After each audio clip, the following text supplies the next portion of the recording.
see the timeline where this change is actually going to move the needle for 100 Thieves. And then Blabber gets Kindred.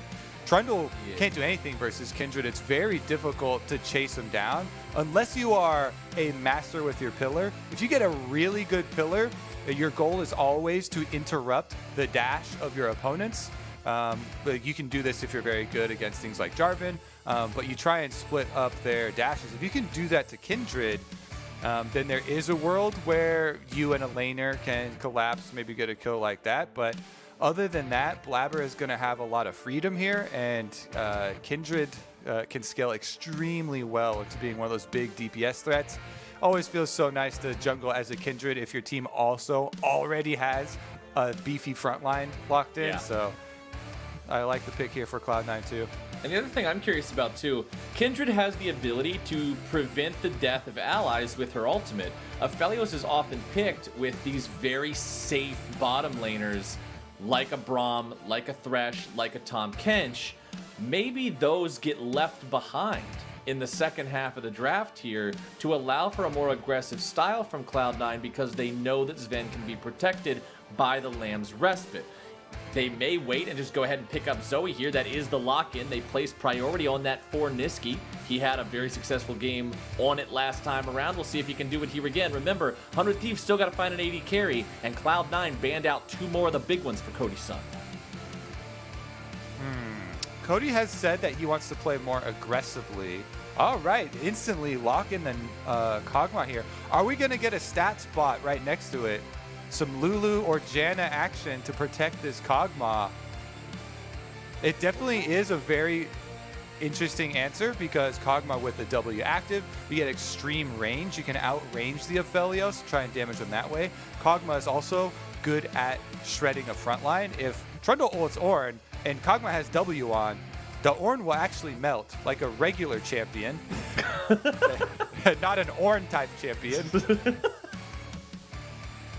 That is true, but hey, I said I wanted to see something more exciting than Tahm Kench in the bottom lane, and they brought me Bard, man. I'm the stash. I am appeased. This is fantastic. All right, okay. I actually do kind of like the direction 100 Thieves are trying here with Cody's son, because this team, when they first came into the LCS, found great success around protecting Cody's son. You know, the second place finish for them right out of the gates, back before they let Meteos and Cody go, you know, in the first round, and they're gonna try and return to those roots here with the Kog'Maw. Bard locked in as the final mystery pick there for Cloud9. Vulcan once again gets to roam around the map. Now, the one thing that I am worried about here, 400 Thieves, is remember that both of these carries, the Syndra and the Kog'Maw, completely immobile, sans flash. So if at any point the Unbreakable gets baited out from stunt and he's not able to block the ulti from Licorice, it is very easy for Cloud9 to engage on these carries from range with that incredibly powerful ultimate. I'm also looking at Someday here on the Aatrox, on this champion that you expect to win in that 1v1 against Ornn. A lot of people around our all-pro voting. So for anybody out there who doesn't know, all of Cloud9's team got ranked for the #1 all LCS team for regular split play. Someday got #2 for top laners. And there's some controversy around this. There's a lot of people on Twitter saying Someday got robbed, and there's a lot of people saying in your dreams, Licorice obviously deserves this. Well, last game, all the Someday got robbed people had no land to stand on. Licorice solo killed him at level 4 as Ornn by bonking him. That's not... By bonking him. You got no money to get robbed when you get bonked. And so this game, I want to see Someday step up. Say, yeah, I should have been #1 and flex those Aatrox muscles. I cast my vote for Someday as #1, but I had Licorice there #2 as well. I really liked what we were touching on, though, because you're already starting to theory craft later into the game and some of the team fights. With the Bard pick, you can actually Bard ult the Braum to allow Licorice to have free reign with the Ornn ultimate, or you can easily Bard ultimate the low mobility Kog'Maw and Syndra. As we have a level 1 invade though, we can wait to get to the end game until we're actually there.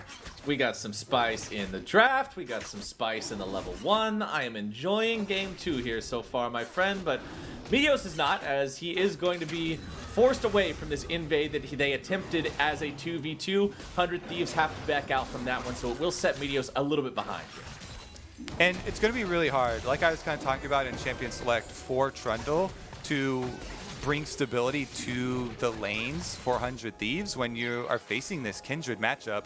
Blabber with red buff, that's all you need to have full priority over the Trundle in the early game, and you see him already utilizing it to the fullest. This is another game of Blabber taking an advantageous jungle matchup and pressuring Meteos with it. Last time, the Nocturne into Sejuani. This time, Kindred immediately red to red, taking any possible threat away. Blabber is so fun to watch, man. I really just enjoy watching this guy jungle because of the way that he likes to get aggressive. This isn't none of that. I can't remember the word. It's people use it to describe leaf-eating dinosaurs, but I'm gonna just say vegetarian herbivore, jungle. my friend. Yeah, that's it. It's not vegetarian jungle. It's herbivore. This is none of that herbivore jungling, man. This is carnivorous. This is eating people alive. This is stealing buffs and flexing your muscles on people. I love to see that kind of jungling. And Blabber just has done so much of it this whole split. He's always fun to watch in the jungle. I would like a Captain Flowers description of words, the Captain Flowers dictionary, actually, for the alternate explanations. We'll get one of those out to you shortly. It's not that different. Vegetarian, herbivore, it both means you'd rather eat plants than stuff that was at one point alive. I like it. The leaf-eating dinosaurs. Yeah. Well, Licorice is once again doing just fine here in this top side, but Meteos wants to shut that down nice and early. Meteos does back away from the pillar, but he takes a couple of auto attacks. Meteos, however, eats a turret shot there on the back end of the trade, and it doesn't honestly go too bad for C9. Yeah, honestly, it's going great for Cloud9. And I want to call back to the early game of last game where I mentioned Blabber and his pathing. Once again, if you look at the map in the camps, he's able to not only red to red, but also double crab, the dreaded double crab you talked about. No.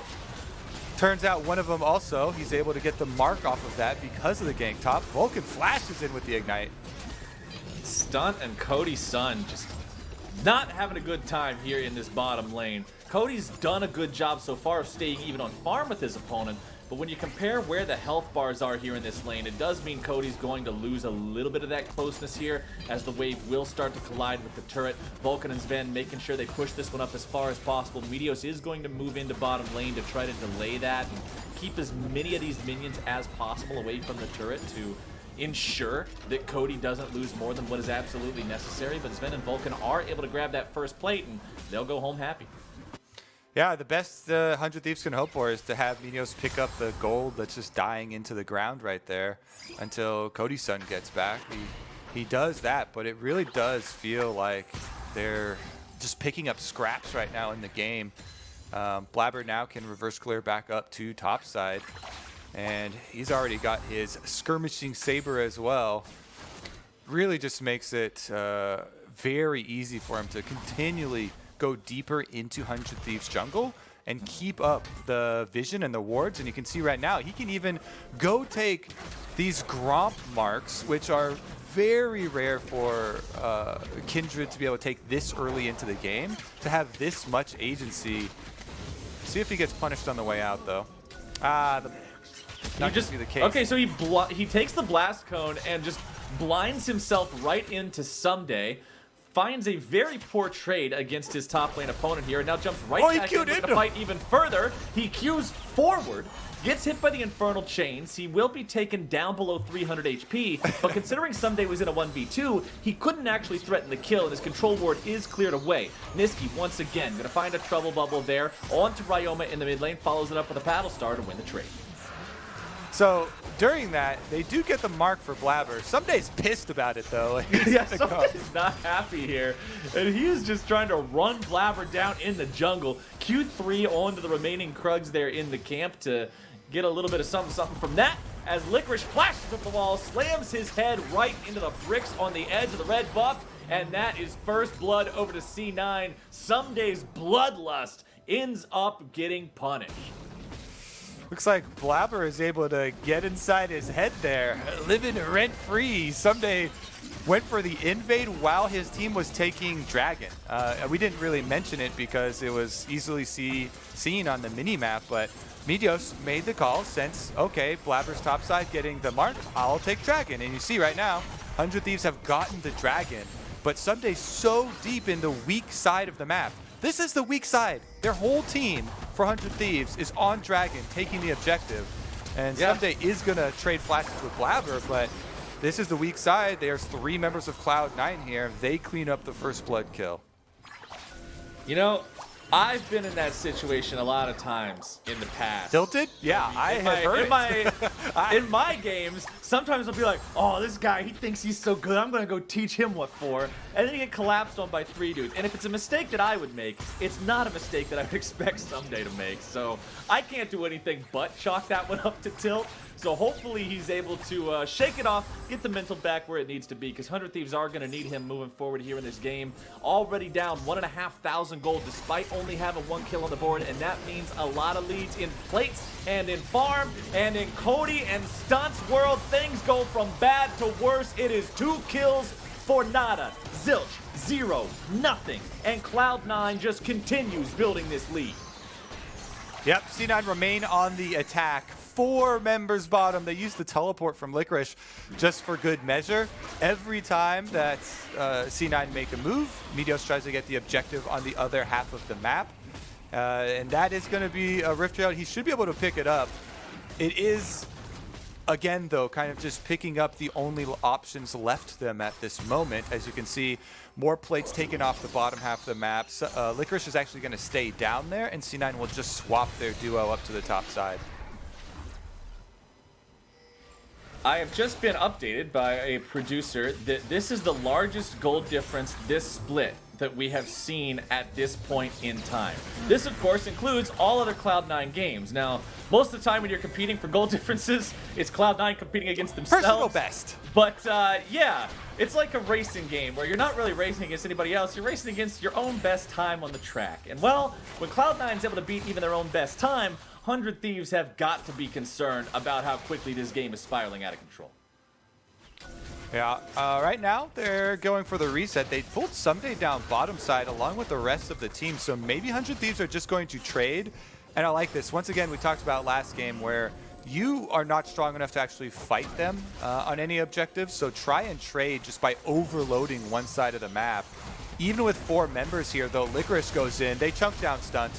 Stunt uses the Unbreakable and then still has to flash away to keep himself alive. Licorice is still a level 8 Ornn, it's still a level 1 ultimate. It means it is not yet off cooldown from the previous usage in the bottom lane dive, so there's no follow-up there to try to punish 100 Thieves after the Unbreakable is down. C9 will just take their success at defending all their plates, keeping everybody alive, and grabbing the Summoner spell out of the enemy support and walk away, because meanwhile, Sven has free firing time on this top lane tier 1 turret, and he's collecting all sorts of money. Yeah, the theory is, okay, 100 Thieves can't fight on objectives, so they're going to go for the numbers advantage, overload bottom part of the map with an extra player, and just leave Sven to take top side and try and trade it for bottom. But Cloud9 say, no deal, and they just defend it, 1 person down. Easy knock up there for Licorice. They get a big chunk onto Stunt. They put a stop to 100 Thieves' attempt at bringing some sort of normalcy into the game for themselves, and Cloud9 will barrel ahead just as planned. Licorice pushes it right back at them, and they'll be the ones taking plates on bottom. Man, you're talking about no deal and normalcy. You reminded me of Game Show Week, back when we all actually got to hang out in the same building. You're giving me, I'm getting real sad boy vibes now. I just want to go back to them days as Cloud9 will continue finding their opportunities to punish their opponents here on the top side, or is it going to be Sven who's caught out? He's almost taken down, but Cody instead, the one under pressure. Vulcan managing to find the stasis there with the ulti, flashing forward. Niski's able to grab the damage, and now we'll see if C9 can get themselves away. Cody won't find anything with the Acathian surprise, as Niski keeps himself safe from the follow-up damage. Ryoma tries to get one in return. The CC comes through, but it's not going to grab a lot. Vulcan may be overextended now. Drake is going to be taken by Blabber there on the other end of the map, but Meteos is able to finally grab a kill here for 100 Thieves on the top side. Niski looking to chase even further. Good God! 2-for-1 at deal. The very end of the Paddle Star. Buy one, get one free. Triple kill for Niski. Throw another one in the shopping cart just because he likes the way he makes it happen. This man is on fire.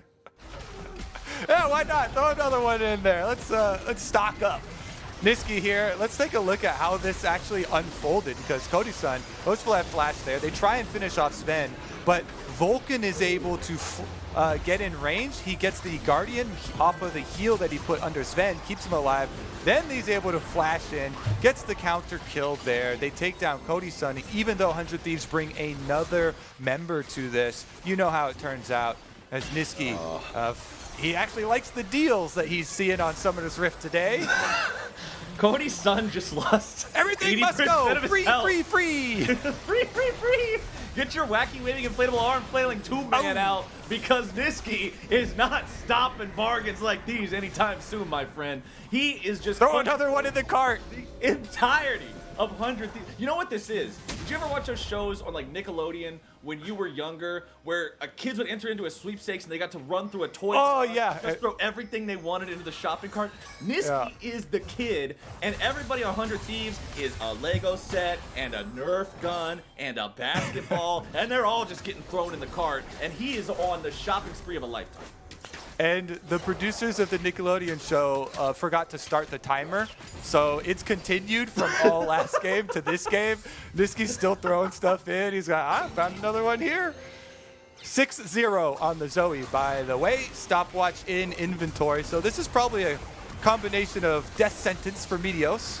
Yeah, I don't know if he gets away from this one. He is starting to walk out there. Subjugate keeping him alive, but it appears only for a moment longer. Or is the blast cone going to mean an escape? No, it will not. He can't get in there in time. Niski looking to find the setup here yet again with a trouble bubble. But he and the rest of Cloud9 will walk away. Score is 9-1, 14 minutes in. I also think that Niski here on the Zoe plus stopwatch is probably the combination of Captain Flower's most frustrating things in the game. Oh yeah, dude, if I was on 100 Thieves, I would have nexted this 10 minutes ago. This one's hard to play. You need to have strong mental in these cases. 100 Thieves, they've got a series on their hands here. One game's gone to Cloud9. They're significantly behind here, facing a Medjai Soulstealer upgraded 6-kill Zoe. But you can't stop fighting. They do have a Kog'Maw, so they need to get that Kog'Maw at least one item. And then once you get one item, they can think about the second one. But first order of business, you got to get one item on Cody-san before you got a chance to win it. He's got an item. He's got a refillable potion and a Doran shield and a Vampiric Scepter and a recurve bow. That's 4 items. What are you, a lawyer, Flowers? I'm just saying, there's only one slot in that inventory that's empty. Yes, 4 slots are filled with garbage, and the last one is filled with a boot, which has to be there for every champion but Cassiopeia. But I'm just saying. Go for it. Let's see if Cloud9 gets punished here. 100 Thieves, they're collapsing. This may be their only opportunity to make a move. Vulcan buys a little bit of time there, keeping Stunt and Cody-san wrapped up in the ulti. Niski not going to find his mark there with the trouble bubble. Ryoma and 100 Thieves walk away, and nobody goes down. True. Now, let's see how long that will remain the case. Because now it is Cloud9's turn for an offensive play. Rift Herald will take down mid lane turret. They're not going to stop there. And Cody-san on your minimap, you can see him still top lane. He's farming to try and get an item. So they're just going to give up the mid lane here as he does so. Well, trading top lane outer for mid lane inhibitor turret is not a strategy that often works, But when you don't have many options, you take whatever you can get. Cloud9 are now going to back away. They don't want to overcommit themselves. And sometimes taking an inhibitor that early in League of Legends can actually not be good for you.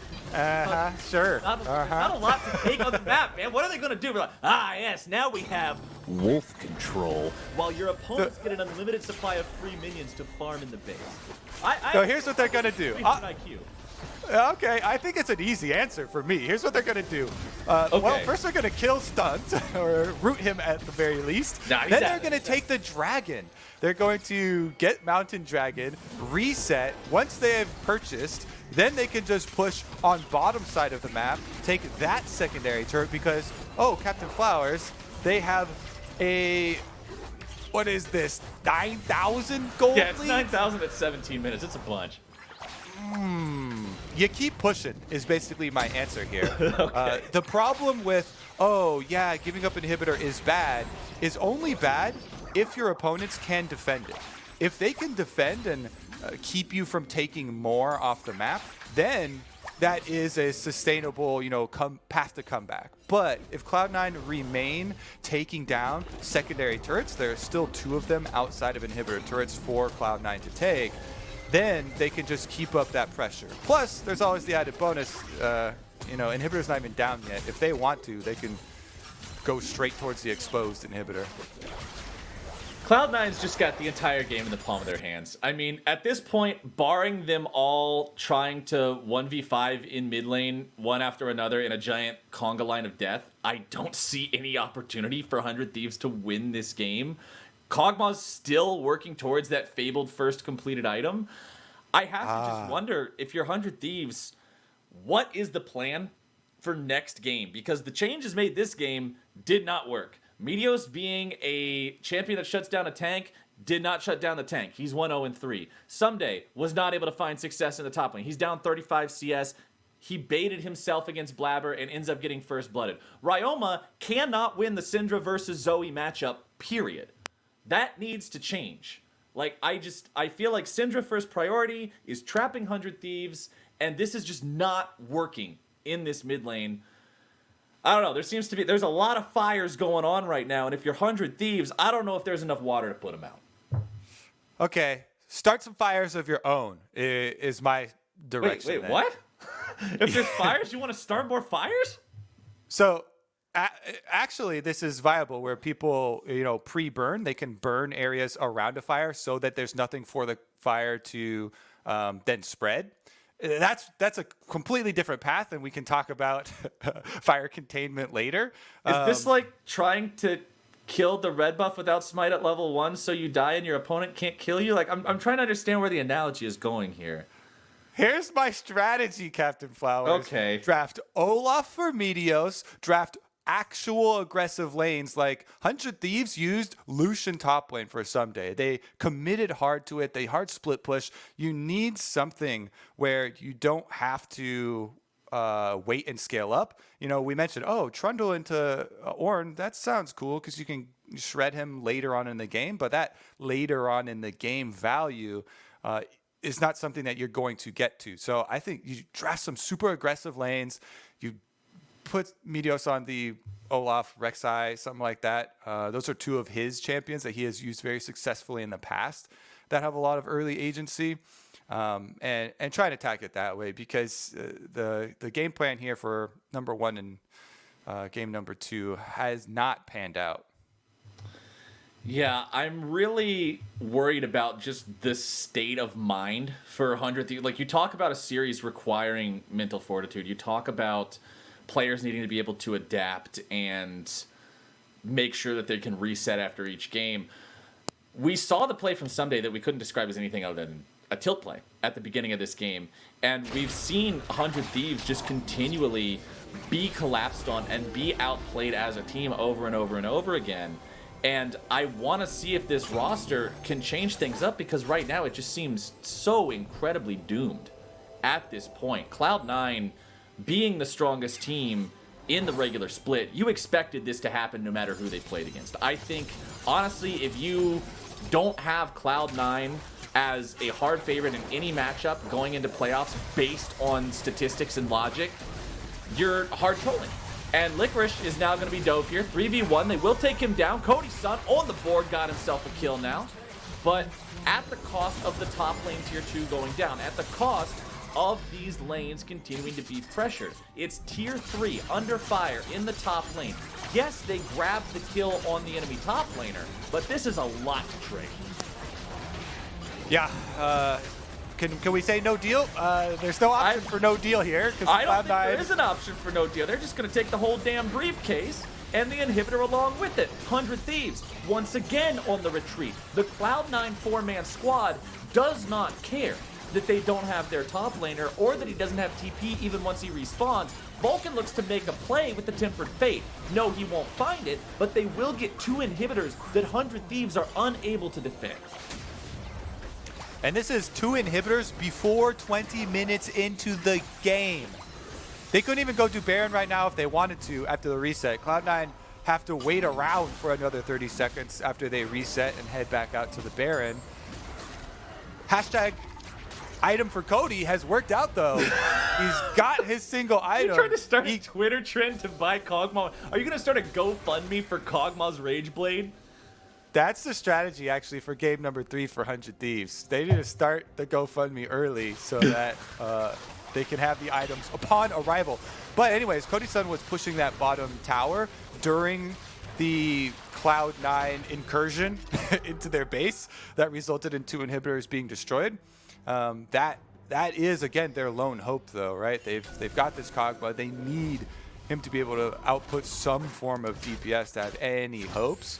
Other than that, Ryoma has been CSing well on the Syndra and is going to have to try and set him up with some stuns. But Cloud9, there's no reason to pull their foot off the gas pedal here.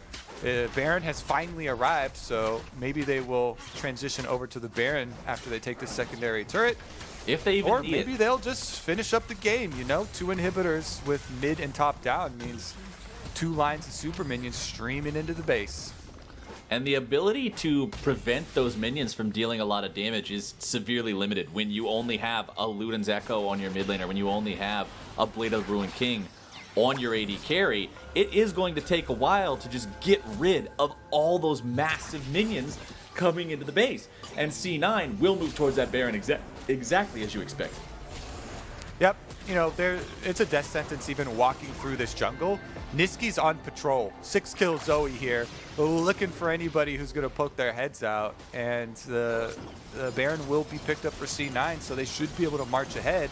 And we can go back to talking about, you know, where's the area of attack going to be for 100 Thieves in this series? Because, like you're saying, everyone kind of expects Cloud9 to be this dominant, to destroy the same LCS teams that they've been destroying for the entire season. So I don't think 100 Thieves should get too down on themselves and still need to keep their mentality kind of above water. Cloud9, all they need to do is put the final nails in the coffin here. I would say nearly 12,000 gold plus a Baron buff should be enough to do it at 22 minutes into the game. They're pushing up as a 5-man unit towards this remaining tier 3 turret. With the next Baron wave arriving now, they should have the opportunity to continue the auto attacks. Tempered Fate comes out. Cody's son going to be caught up in that one. Redemption coming down now here as well, and the turret is gone. Remaining inhibitor is the next target, and there comes your Ophelio Salty. There comes the follow-up CC plus the damage. Blabber on the front line having to drop down the Lamb's Respite. He'll stay alive through that one, and 100 Thieves are going to be baited into taking the fight. It's a 1-for-1 so far. That's the best the Thieves have gotten so far in this game, but they're all so low they have to go back to the fountain and try to recover. In the meantime, the Nexus turrets are being deleted. The first is down, the second is down, and Meteos and Cody's son are taking a hell of a lot of damage. 100 Thieves will be mopped up here at the very end just to pad the Cloud9 stats a little bit harder. A double kill for Licorice and a second win in this series for Cloud9, even more convincing than the first. Yeah,